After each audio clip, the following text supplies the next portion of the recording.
Now, Israelis welcomed the rescue of 2 Gaza hostages on Monday.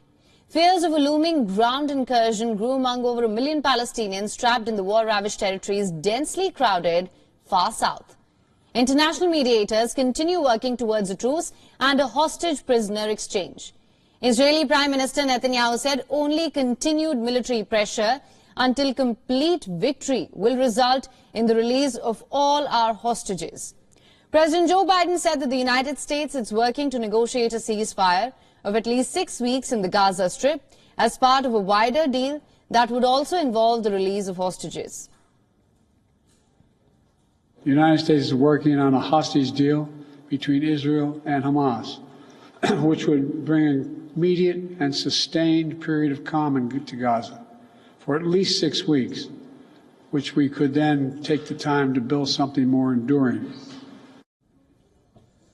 However, Jordan's King Abdullah II appealed for a full ceasefire to end the Gaza war after talks with Joe Biden. He struck a discordant note with the U.S. President, who has, as mentioned, is seeking a shorter 6-week pause to give Israel time to defeat Hamas. We cannot afford an Israeli attack on Rafah. It is certain to produce another humanitarian catastrophe. The situation is already unbearable for over 1 million people who have been pushed into Rafah since the war started. We cannot stand by and let this continue. We need a lasting ceasefire now. This war must end. Weeks of talk towards a ceasefire have brought no results yet. Israel says around 130 hostages are still held in Gaza, including 29 presumed dead. The Hostages and Missing Families Forum warned that time is running out for the remaining hostages. The campaign group urged the Israeli government to exhaust every option on the table to release them. Netanyahu has warned to send ground troops into Rafah, where about 1.4 million displaced Palestinians are struggling to survive in shelters and camps. Aid groups and foreign governments have voiced deep concern over the potentially disastrous consequences of expanding operations in Rafah. They say it would worsen an already dire humanitarian situation. The EU has also expressed concern over the situation. They are going to evacuate. Where? To the moon? Where are they going to evacuate these people?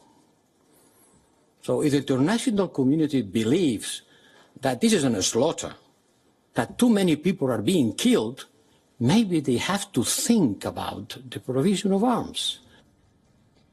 A Dutch court ruled the Netherlands must stop delivering US-owned F-35 parts to Israel. The court cited a clear risk the fighter jets would be involved in international law violations. European Union's foreign policy chief Josep Borrell has slapped lip service from the US president and called on Biden to stop giving munition support to its ally. Borrell made these remarks in a response to Biden's statement last week, which said that Israel's military action was quote-unquote over the top. Meanwhile, France has delivered a written proposal to Beirut aimed at ending hostilities with Israel and settling the disputed Lebanon-Israel frontier. As per news agency Reuters, the proposal calls for fighters, including Hezbollah's elite unit, to withdraw 10 kilometers from the border. The plan aims to end fighting between the Iran-backed Hezbollah and Israel at the border.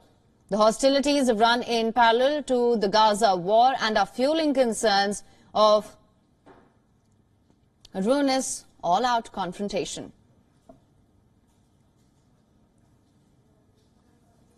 For latest news, download the WION app and subscribe to our YouTube channel.